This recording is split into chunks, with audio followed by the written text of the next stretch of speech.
Now, after months of protests around the world, the Occupy movement is now starting to be rattled by authorities. Police have removed the camp in New York. Legal proceedings have begun in London.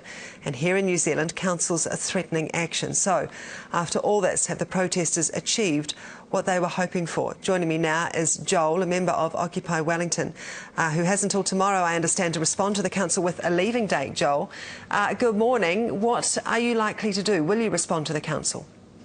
Yeah, good morning.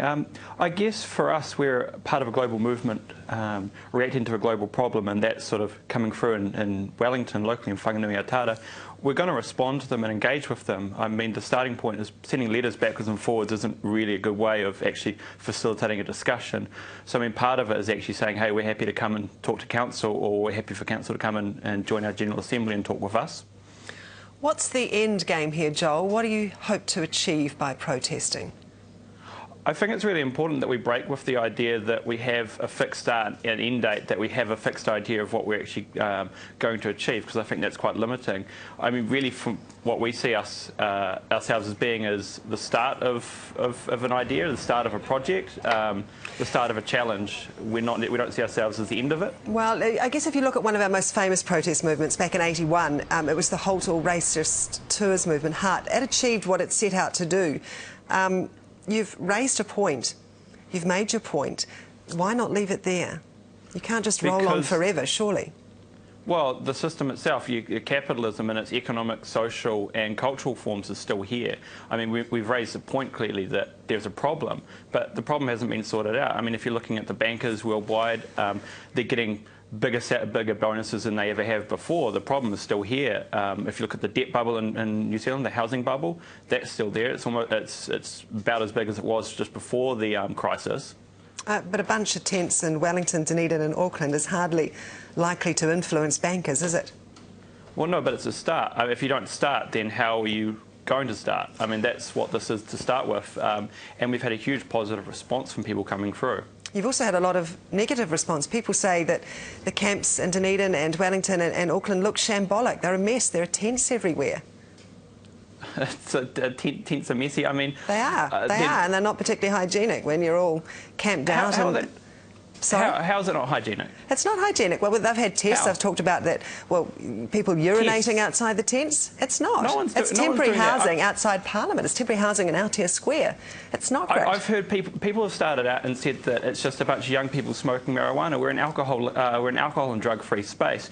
There are 24-hour toilets and facilities like that. Of course, we're the ones living there. We don't want to live in that situation, and we're not. If people actually come down and sit down and talk with us, as opposed to projecting what they want to see, then they'll see a relatively ordered and focused campsite.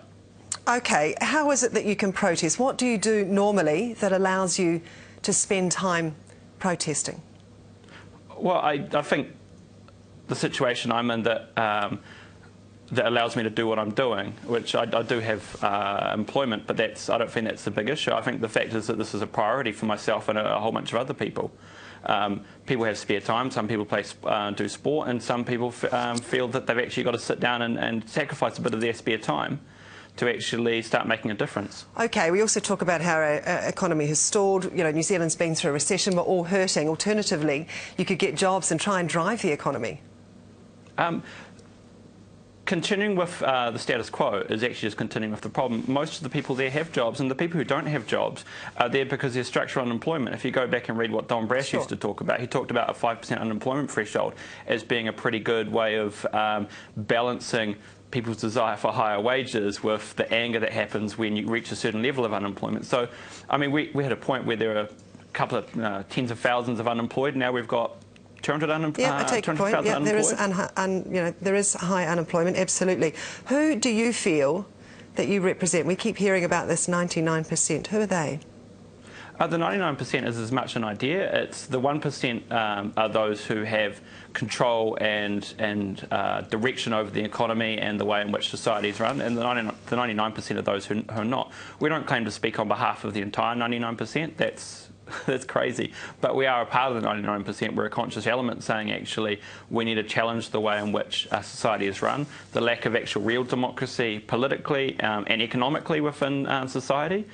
Everyone takes part in creating the value that's built within New Zealand. Everyone works within New Zealand to varying degrees and varying jobs, but we get very little say over it. They talk about social production and private profit. Everyone works, but not everyone benefits from it.